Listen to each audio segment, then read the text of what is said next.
Shalom, peuple de Dieu.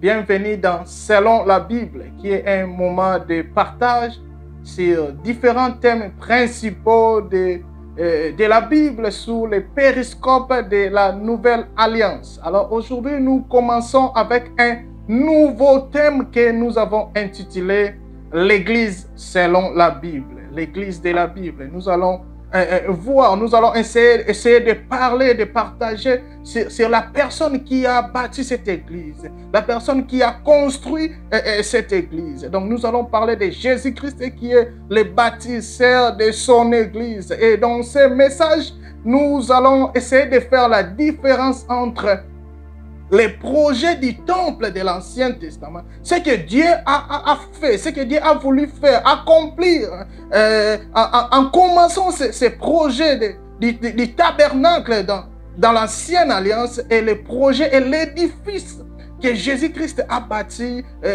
dans la Nouvelle Alliance, dans le Nouveau Testament. Alors, dans ce message, nous allons aussi voir la définition étymologique du mot église, ecclésia, qu'est-ce que cela veut dire? Et cette définition, à partir de cette définition, nous allons essayer de voir l'implication que cette définition peut avoir, quelles leçons que nous pouvons tirer de cette définition. Nous allons essayer de décrire qu'est-ce qu'une église selon la Bible, qu'est-ce que la Bible enseigne. Nous allons voir les métaphores utilisées pour décrire l'église. Nous allons voir ses caractéristiques. Nous allons voir les attributs d'une église. Nous allons voir sa mission. Nous allons voir sa vie institutionnelle. Comment est-ce que l'église est-elle instituée? Comment est-ce qu'elle est bâtie? Comment est-ce qu'elle doit fonctionner? Ou comment est-ce qu'elle est appelée à fonctionner? Et donc, dans ce message, l'objectif poursuivi dans ce message, avec ce message, c'est que nous pourrons approfondir notre connaissance sur cette institution qui est si cruciale pour notre vie, pour notre éternité, pour le salut de nos âmes. L'autre objectif poursuivi, c'est aussi la révélation, avoir une connaissance approfondie de la révélation de la personne de Jésus-Christ, lui qui est l'architecte et le constructeur de cet édifice que nous appelons Église. Car sans la bonne révélation de Jésus, il n'y a pas de vie. Sans la bonne révélation de qui est Jésus, il n'y a pas Église. Donc, lorsqu'on n'a pas une bonne révélation de Jésus-Christ, de la personne de Jésus-Christ, il n'y a pas Église. Voilà pourquoi, si vous lisez les Écritures, et nous allons voir ça quand nous allons entrer dans le vif de notre sujet, nous allons voir que c'est à partir du moment où l'homme, où Pierre reçoit la bonne révélation de qui est Jésus, c'est à ce moment-là que Jésus décide d'annoncer son projet qu'il appelle son Église. Ce message va aussi nous permettre de revérifier ce que nous sommes en train de faire. Est-ce que nous sommes dans une église de Jésus-Christ? Est-ce que nous sommes vraiment église de Jésus? Ce que nous sommes en train de faire. Chaque dimanche, nous allons dans un endroit que nous appelons église. Est-ce que cet endroit, c'est vraiment une église selon la Bible? C'est pour nous éviter de se retrouver dans des salles de magie déguisées en église. Donc, ce message va nous aider aussi à quitter les églises des membres pour aller vers les églises des disciples, pour faire des disciples, pas seulement compter les membres qui viennent chaque dimanche, mais commencer à compter combien de membres ressemblent à Jésus-Christ. Donc ce message va nous aider d'arrêter de nous demander nous avons combien de membres, mais de commencer maintenant à se demander combien de gens, combien des hommes et femmes qui viennent chaque dimanche dans nos lieux de culte ressemblent à Jésus-Christ. Oui, c'est bien, nous pouvons dire que nous avons 5 à 10 000 membres, mais combien ressemblent à Jésus-Christ? Car c'est ça le but même de l'Église, de construire les hommes et les femmes à l'image du Fils de Dieu. Donc par ce message, le Seigneur veut nous appeler à quitter ou a cessé d'être une église qui compte ou qui se glorifie sur le nombre des membres pour aller vers une église qui va compter et multiplier le nombre de disciples. Par ce message, le Seigneur est en train de nous dire, de nous interpeller qu'il est temps. Après avoir passé 3, 5 ans, 10 ans dans un lien qu'on appelle église, il est temps de faire l'évaluation. Combien de membres ressemblent à Jésus-Christ? Combien de membres, des hommes et femmes, portent aujourd'hui le Dieu vivant en eux? C'est ça le bilan de l'église. Le bilan de l'église, ce n'est pas nous avons construit un temple. Le bilan de l'église, ce n'est pas nous avons acheté des parcelles. Le bilan de l'église, ce n'est pas nous avons autant des extensions. Mais le bilan de l'église, c'est qu'aujourd'hui, nous sommes arrivés dans une cité. Le bilan, c'est nous avons trouvé, il n'y avait personne qui ressemblait à Jésus-Christ. Après 2 ans, 3 ans, 5 ans, 10 ans, 20 ans, aujourd'hui nous pouvons dire que Jésus est vivant dans nos familles, dans nos rues, dans nos maisons, dans nos quartiers. C'est ça le bilan. Et c'est par ce message, le Seigneur est en train d'interpeller son Église. Son Église. Donc nous devons donner plus de temps à faire des disciples qu'à compter les membres. Car l'objectif de l'Église, comme on le verra, c'est avoir les disciples, les gens qui ressemblent à Jésus-Christ. La raison d'être de l'Église, c'est proclamer Jésus, évangéliser Jésus, faire des disciples, sauver les âmes, édifier, construire les hommes et les femmes à l'image du Dieu vivant. Bien-aimé, en allant à une assemblée dite chrétienne, on doit se demander, est-ce que ces lieux m'aident-ils à devenir comme Jésus-Christ? Est-ce que ces lieux m'aident-ils à ressembler à Jésus-Christ? Dans les activités qui se passent, dans les activités que nous faisons chaque dimanche, est-ce que ces activités-là aident les hommes et femmes qui viennent chaque dimanche à devenir comme Christ? Oui ou non? Car toutes les activités de l'Église doivent être calquées, imaginées, pensées, pour aider les hommes et femmes à devenir comme Christ. Il n'y a pas de temps de comédie dans l'église, bien-aimé. Je suis désolé, il n'y a pas de temps de comédie. Même quand vous voulez passer du moment d'agapé, ces moments doivent être pensés pour aider les hommes et femmes de devenir comme Christ. Il n'y a pas de temps. Bien-aimé, la Bible dit que le diable sait qu'il n'a pas de temps. C'est seulement nous les chrétiens qui dormons. Nous continuons à passer du temps dans des futilités, dans des querelles inutiles, dans des compétitions inutiles, au lieu de travailler pour faire des hommes et femmes des disciples de Jésus-Christ.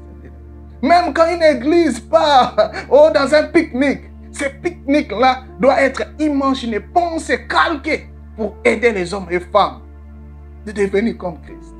Car c'est ça la raison d'être d'une église. Les sorciers, quand les sorciers se réunissent, ce n'est pas pour faire la comédie. C'est pour détruire des vies. Alors quand une église se réunit, c'est pour sauver des vies. C'est pour guérir les âmes. C'est pour délivrer les âmes. C'est pour amener la solution au problème. On ne peut pas réunir les gens et dire aujourd'hui nous avons un invité, c'est un comédien qui va nous faire rire. On n'a pas ce temps-là. La vie des hommes, regarde le monde. Aujourd'hui, nous avons des problèmes, les gens ont des problèmes sérieux. Et quand ils viennent rencontrer la vie, ce n'est pas pour inviter des comédiens dans l'église.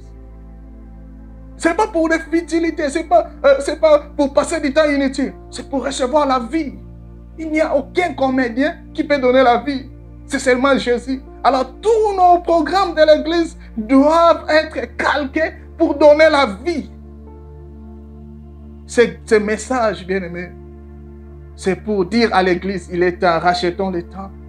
Rachetons le temps. Ce message, c'est aussi pour raffermir l'amour et l'unité entre les croyants, bien-aimés. Raffermir l'amour entre les disciples de Jésus-Christ dans la vérité, j'insiste, dans la vérité, car sans la vérité, il ne peut y avoir unité. La Bible dit dans Psaume 133 qu'il est agréable, qu'il est doux pour les frères de demeurer ensemble. La Bible dit qu'il est bon pour les frères de demeurer ensemble. La Bible ne dit pas qu'il est facile pour les frères de demeurer ensemble. Ça ne sera jamais facile pour nous de demeurer ensemble. Mais c'est bon pour nous de demeurer ensemble. Ça ne sera jamais sucré pour nous de demeurer ensemble. Mais c'est agréable. C'est bon. C'est comme si quelqu'un qui est malade. C'est bon pour une personne qui est malade de prendre un médicament.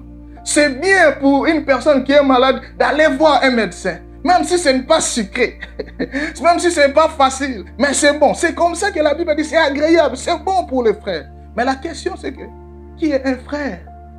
Parce que selon Jésus-Christ, un jour, les hommes sont venus dire à Jésus, ta mère, tes frères sont là. Jésus dit, qui est mon frère? Mon frère est celui qui fait la volonté de Dieu, bien-aimé. Donc, selon Jésus-Christ, un frère, une sœur, c'est celui qui fait la volonté de Dieu. Donc, quand la Bible dit c'est bon pour les frères de demeurer ensemble, la Bible est en train de dire c'est bon pour les hommes et femmes qui font la volonté de Dieu de demeurer ensemble. Donc, aujourd'hui, l'Église a un problème d'unité par manque de frères et de sœurs, selon Jésus-Christ. Par manque des hommes et des femmes qui font la volonté de Dieu. Si nous marchons dans la vérité, si nous vivons dans l'amour, si nous vivons avec les pardons, si nous vivons dans la vérité, dans la parole de Dieu, si nous obéissons, nous faisons la volonté de Dieu, nous allons trouver que c'est bon, c'est agréable pour nous de demeurer ensemble. Personne ne va venir encore nous prêcher l'unité, car l'unité va couler de soi comme de l'huile. Aujourd'hui, l'huile de l'unité ne coule pas à l'église parce qu'il n'y a pas assez de hommes et femmes qui font la volonté de Dieu. Donc, il n'y a pas de frères que la Bible parle ici. La Bible dit les frères, ce sont des gens qui font la volonté de Dieu selon Jésus-Christ. Jésus dit, moi, ma mère, mon frère, ma soeur est celui qui fait la volonté de mon Père. Donc, quand il y a des gens qui font la volonté de Dieu, pour ces gens-là, il est bon qu'ils demeurent ensemble. Et quand ils sont ensemble, l'huile coule. Donc, comme c'est Jésus-Christ, nous allons voir ça quand nous serons dans les vifs du sujet. C'est Jésus-Christ qui bâtit son église. Donc, c'est Jésus aussi qui réunit ses disciples. Alors, si nous constatons qu'il y a un manque d'unité, c'est qu'il n'y a pas de disciples à réunir, bien-aimés. Quand les disciples, quand les hommes et femmes font la volonté de Dieu, vivent dans la vérité, vous allez voir que l'huile de l'unité va couler. Vivons dans la vérité, faisons la volonté de Dieu et l'huile de l'unité va couler de soi. Nous n'allons pas répéter, faisons la volonté de Dieu, faisons la volonté de Dieu. Mais l'huile va couler de soi. Des fois, c'est lorsque la mort frappe l'église que nous venons, nous réveillons pour dire vivons dans l'amour, vivons dans l'unité. Après une semaine, 2 semaines, on oublie ça, on rentre encore dans nos futilités, nous allons encore rentrer dans nos querelles inutiles. Pourquoi? Parce que nous ne sommes pas encore transformés, bien. Il manque des hommes et femmes qui font la volonté de Dieu. Voilà pourquoi, quand nous regardons l'église, nous voyons comme si l'église est divisée. L'église n'est pas divisée, c'est juste qu'il n'y a pas assez des hommes et femmes qui font la volonté de Dieu. Voilà pourquoi l'huile de l'église, l'huile qui doit réunir les gens, n'est pas là, ne coule pas. Les jours où nous allons commencer à faire la volonté de Dieu, bien aimé, l'huile de l'unité va couler. Et ce message, c'est pour nous dire, bien aimé, rentrons dans la vérité. Faisons la volonté de notre Seigneur, de notre Maître. Marchons selon ses enseignements. Et l'huile de l'unité va couler. Alors, allons maintenant dans notre texte de base. Le texte que nous allons utiliser pendant ce message, c'est Matthieu chapitre 16, versets 13 à 18. C'est un texte que nous connaissons tous. Alors, si nous lisons ce texte, il y a un mot que je vais tirer. Dans le verset 18, la Bible dit ceci. Quand Paul révèle qui est Jésus-Christ, Jésus dit, il dit, je bâtirai mon église. Il dit, je te dis que tu es Pierre. Sur ces rochers, sur ces rocs, je bâtirai mon église. Je vais revenir avec ces textes. Nous allons les lire quand nous serons en train de développer, quand nous serons entrés dans les vifs du sujet. Ici, nous sommes encore dans l'introduction. Je suis seulement en train d'introduire ce message qui va nous prendre peut-être 4 ou 5 vidéos. Donc, je suis seulement dans l'introduction. Et Jésus dit que sur ces rochers, sur cette révélation que Pierre a reçue du Père, il va bâtir son église. Il va commencer un nouveau projet. Il va bâtir son édifice qu'il appelle son église. Alors, dans cette introduction, j'aimerais faire la différence entre le projet temple, tabernacle de l'Ancien Testament et le projet édifice que Jésus-Christ a bâti dans le Nouveau Testament. Puisqu'il y a une différence. Avec le projet tabernacle de l'Ancienne Alliance, de l'Ancien Testament, vous allez voir que l'architecte inspiré, c'était Moïse. C'est Moïse qui a reçu ce projet sur la montagne. Et le constructeur désigné par Dieu, c'était Betsaleel. C'est dans Exode chapitre 31. Donc, si vous lisez Exode chapitre 31, l'Éternel dit, j'ai choisi par onction Betsaleel pour construire, pour faire cette œuvre. Donc, celui qui a construit le tabernacle, c'était Betsaleel. Mais avec le projet de l'Église, nous voyons que c'est Dieu lui-même qui construit en la personne de Jésus-Christ. C'est Jésus qui est Dieu, qui décide maintenant de construire. Il dit, ce ne sera plus Moïse, ça ne sera plus un homme, ça ne sera plus... Oh, c'est Jésus lui-même. Il dit, maintenant, moi, comme vous avez reçu la vraie révélation, à partir de cette révélation-là, je vais commencer maintenant un édifice que j'appelle mon église. Je vais commencer maintenant un nouveau projet. Donc, l'église, c'est un nouveau projet. Ce n'est pas une suite du temple de Jérusalem. Non, l'église, c'est un nouveau projet que la personne de Jésus-Christ a bâti. Il dit, je bâtirai mon église. Il n'a pas dit, je vais achever le projet que j'avais commencé. Non, je vais commencer un nouveau projet. Quelque chose qui n'a jamais existé. Et vous allez voir aussi avec le projet église, Jésus n'utilise pas les bois comme dans l'Ancienne Alliance. Avec le tabernacle, le matériel de construction, c'était le bois, des briques, de l'or, de l'ivoire. Mais avec Jésus-Christ, Jésus n'utilise pas le bois, il n'utilise pas le ciment, il n'utilise pas des briques, il n'utilise même pas de l'or ou de l'ivoire. Il utilise les hommes comme matériel de construction. Et nous allons voir ça. Il appelle ces hommes des pierres vivantes. Et nous allons voir ça. Donc c'est un nouveau projet. Cette fois-ci, Jésus, il construit avec des hommes. Donc la différence se trouve aussi dans l'objectif poursuivi par le tabernacle, par ces projets-là. Quand Dieu a mis en place ces projets de tabernacle, quand Dieu a voulu que l'homme puisse construire une place pour lui, l'objectif premier, c'était quoi? C'est dans Exode chapitre 25, verset 8. Exode chapitre 25, verset 8. Qu'est-ce que la Bible nous dit? La Bible nous dit ceci. Il dit, Dieu, l'Éternel parle à Moïse, il dit, dis aux enfants d'Israël, ils me feront un sanctuaire et j'habiterai au milieu d'eux.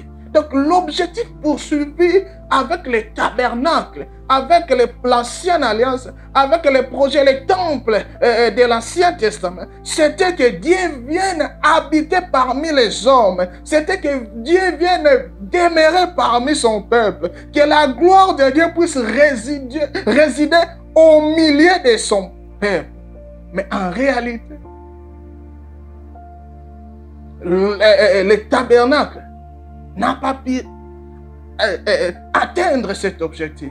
Il n'a pas pu réaliser éternellement cet objectif.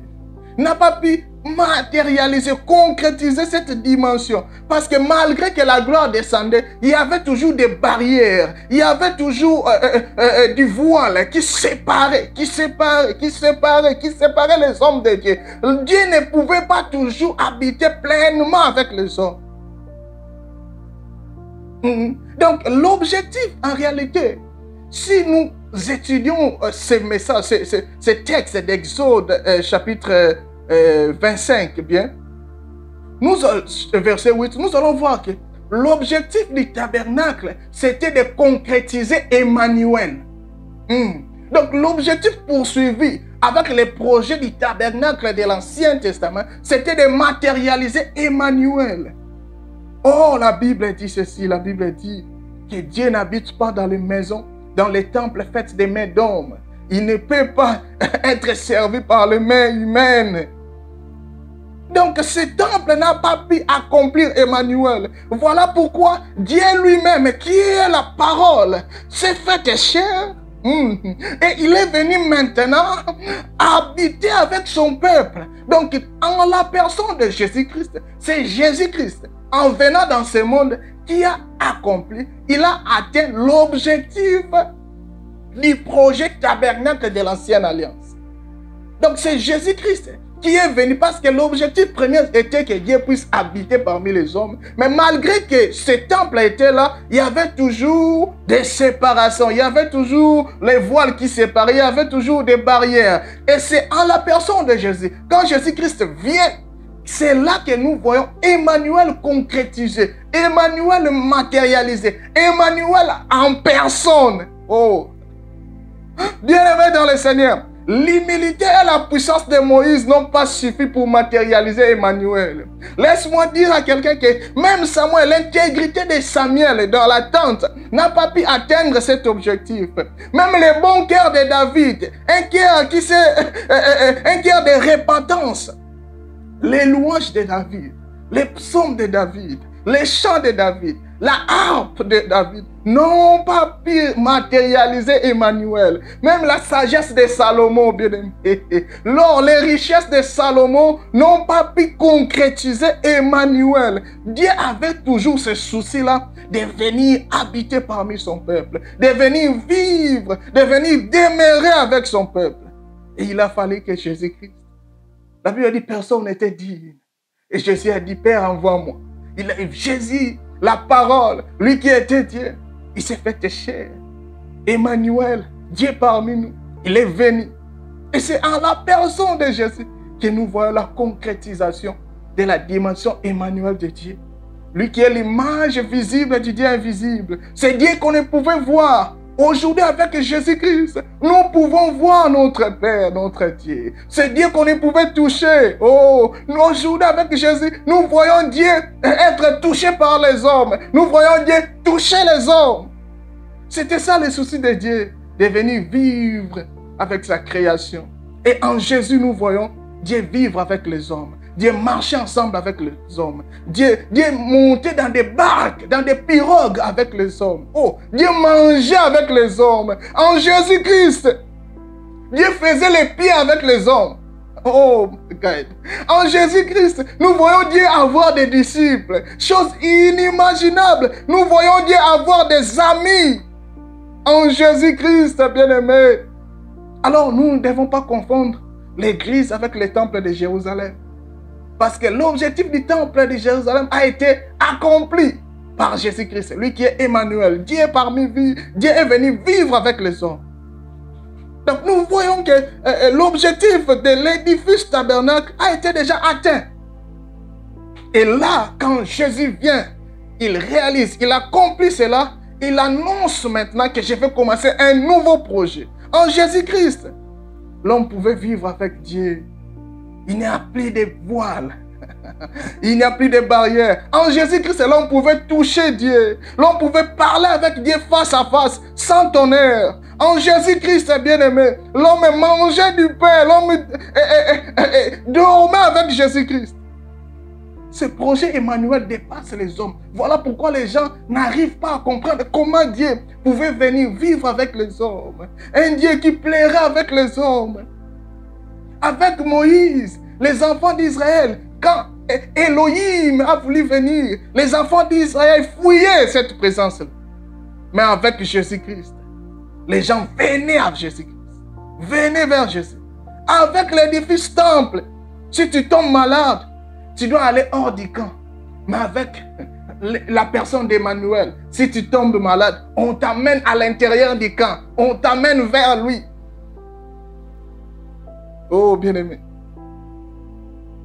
Les malades qui devaient aller hors de l'assemblée du peuple de Dieu en Jésus-Christ, les constructeurs de l'édifice Église, nous voyons les malades venir vers l'Assemblée de Dieu. Les malades, les handicapés qui étaient éloignés de la gloire de Dieu, nous voyons les handicapés être rapprochés à la gloire de Dieu. Avec le temple, si tu avais un défaut, on te retranche du peuple. Mais avec Jésus-Christ, si tu as un défaut, il te rattache à lui. Il te transforme.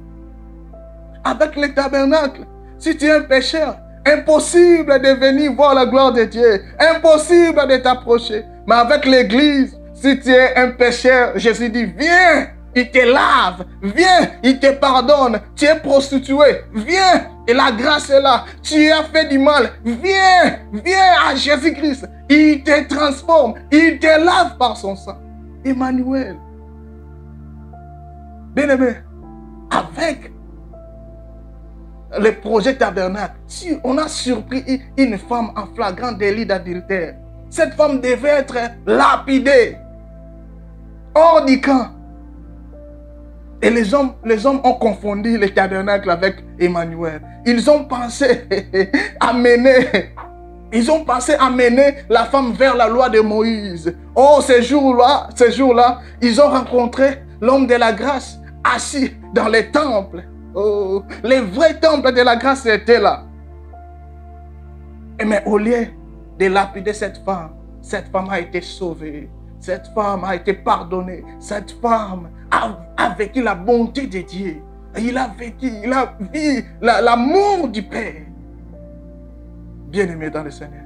Donc nous devons savoir, nous devons savoir faire cette différence-là entre les projets tabernacle et l'édifice église que Jésus-Christ a construit. Donc nous sommes d'abord en train de voir la personne, les constructeurs de l'église avant d'entrer dans l'église, avant de voir l'édifice qu'il a construit. Nous voulons avoir d'abord la connaissance, approfondir la connaissance sur cette personne.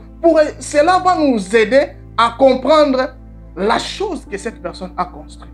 Donc si nous connaissons la personne, nous pourrons mieux comprendre, mieux appréhender la chose que la personne a mise en place. Donc nous allons continuer avec ce message. Nous allons voir maintenant la révélation de cette personne. Laisse que l'Éternel nous garde. Si tu étais dans le péché, bien-aimé, le projet du tabernacle a été atteint. Il a été accompli. Dieu aujourd'hui, Emmanuel, est parmi nous. Reviens, reviens, reviens. Jésus-Christ est en train d'appeler son église. Revenez à lui, revenez à lui. Il est prêt à nous pardonner si nous revenons. Que Dieu nous garde.